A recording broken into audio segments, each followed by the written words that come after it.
Mr. President, thank you so much for your time. Muchísimas gracias por su tiempo. Oh, de nada. Mr. President, my viewers want me to ask you many questions, all of them regarding immigration for the most part. Sure. Mis televidentes quieren que le haga muchísimas preguntas sobre inmigración y es lo que voy a tratar de hacer.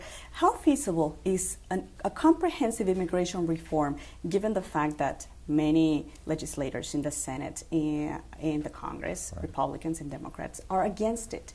There seems to be not enough appetite for it right now. How feasible is it? Well, it's going to be difficult, but a couple of things I want to say. First of all, it's important to note that the majority, a significant majority of Democrats are for immigration reform.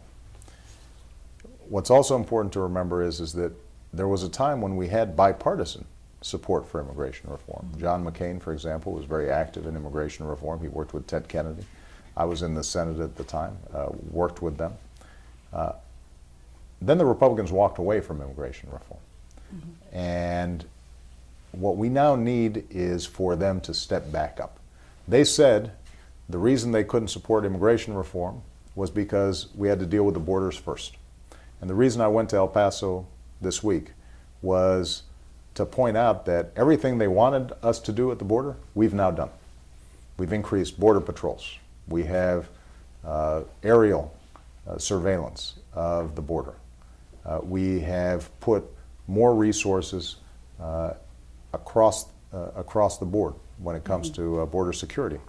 And so there's really no excuse not to do it now. And everybody understands that this would be good for our economy, it would be good for our national security, and it's also the moral thing to do. That's what I said in the Hispanic prayer breakfast today. So we have the majority of Democrats supporting it. We have a president who strongly supports it. And if we can just get a few Republicans to come on board, we can get this done. And my hope is that the more I talk about it, but more importantly, the more the communities all across the country talk about it, we can start giving more of a political push, and we might be able to get it over the finish line. As far as the speech in El Paso, Texas, my hometown, by the way, Yeah. a lot of people expected a little more aggressiveness on your part, maybe a timeline even, and they did not get that. Well, you know, the truth of the matter is nobody's going to be satisfied until it's actually done. Correct. And the sooner the better. I mean, this has been my experience on everything. People weren't satisfied on what we were doing with terrorism until we got bin Laden. People weren't satisfied with the progress we were making on healthcare until we actually had it passed. People were frustrated in the gay community that we didn't pass Don't Ask, Don't Tell until we got it done. So one of the things you learn as president is no matter how much you're doing, until you actually complete it, there's going to be frustration. And I understand that. But make no mistake, this isn't the first time I've talked about it. I've been talking about it throughout my presidency. I am strongly and deeply committed to this. We almost got the DREAM Act done just this past December. And this is an example, by the way, where we had over 50 Democrats vote for it and 0 Republicans voting for it. None. So it's very important in the Latino community to not say that somehow, well, there are Democrats and Republicans who are opposed. This is not an equal situation. Democrats have been on the strong side of getting this done. And if we can get a little bit of help from the Republicans, we will be able to get it done. In terms of timeline, we're going to keep on building support for this issue. We're consulting with our Republican allies, or our congressional allies. We're hoping to get some Republicans re-engaged in the issue. And my hope would be that we are able to accomplish it. But as I said, until we actually get it done, there's always going to be some dissatisfaction. Correct, and people want to know when, cuándo. Right. Well, you know, if I was the only person involved in making the decision, I could give a clear answer to that. Correct. But unfortunately, I can't do this by myself. We live in a democracy. I have to go through Congress. They have to vote for these things. And so all I can do is to explain to the American people why I think this is so important, and do it in the most persuasive, most passionate way that I can. And hopefully that will change some minds and ultimately change some votes.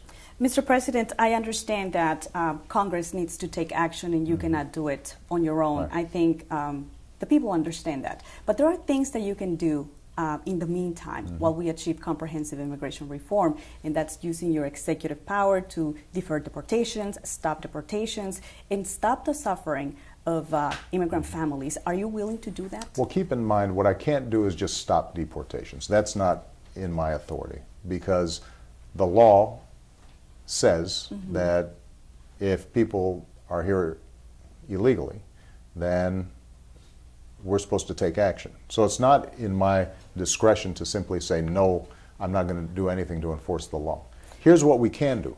We can prioritize, given limited resources, what we're focusing on. And what I've said to Janet Napolitano, the head of Department of Human Services, or Homeland Security, is let's focus on criminals. Let's focus on those who are threatening our community. Let's focus on the border. Let's not focus on DREAM Act kids who are trying to get an education and better themselves and can make this society stronger. We can't ignore the law, but we can prioritize how we're approaching our enforcement. And that's something that we'll continue to refine. That doesn't mean that there aren't going to be stories sometimes of families who are being separated that are heartbreaking. And I know they're heartbreaking. That's why I want to change the law. Correct.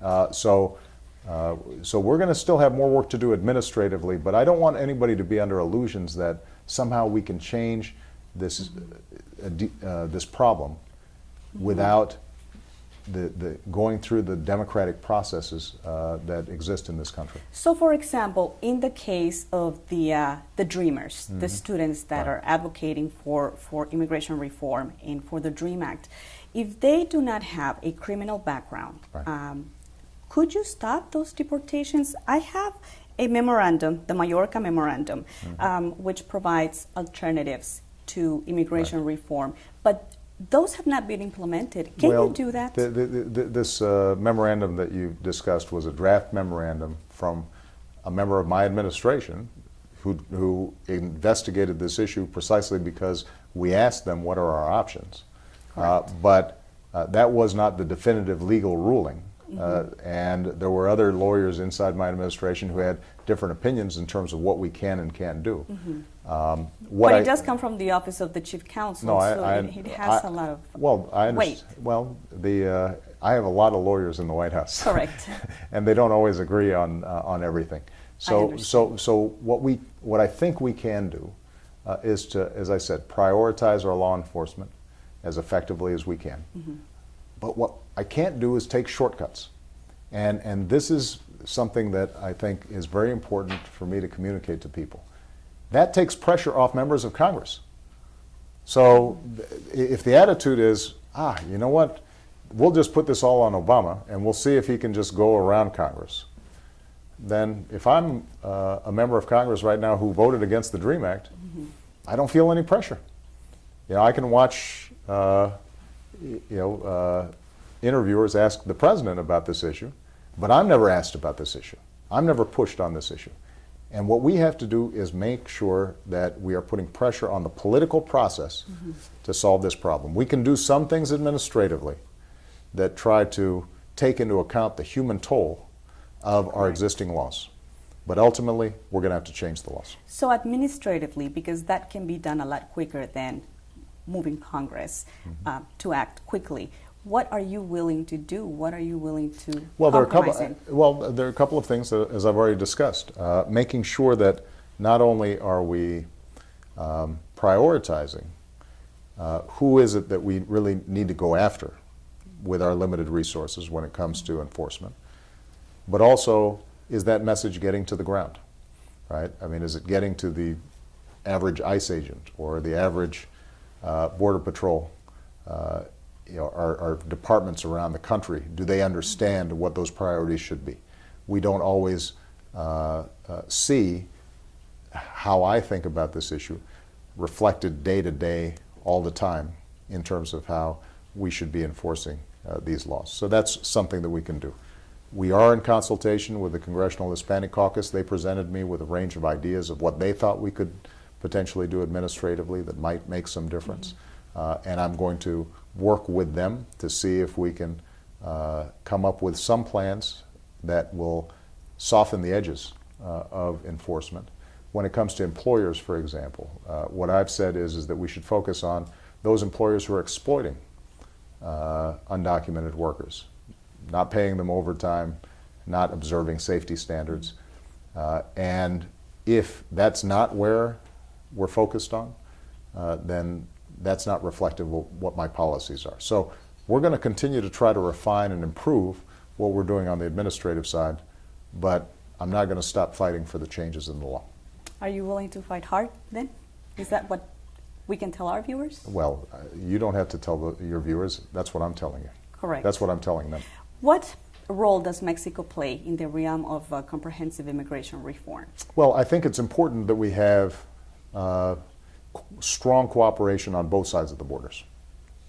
And that includes not only enforcement of our laws along the borders, and I think President Calderon has stepped up and has worked with us to improve border security, but it also means ensuring that there's economic opportunity on the other side of the border, because so much of what drives immigration to this country from Mexico is people thinking that they have more economic opportunity here. And if we can help to strengthen the Mexican economy, make sure that farmers that have been displaced by, in some cases, agribusiness, pushing out smaller farmers, that they can then transfer to manufacturing jobs and industrial jobs, making sure that physical security in Mexico is dealt with, because obviously what's been happening with the transnational drug rings has had a severe toll inside of Mexico. Those are all areas of intensive cooperation day to day that can make a big difference. Mr. President, thank you very much. Thank you so Gracias. much. Un De placer. nada.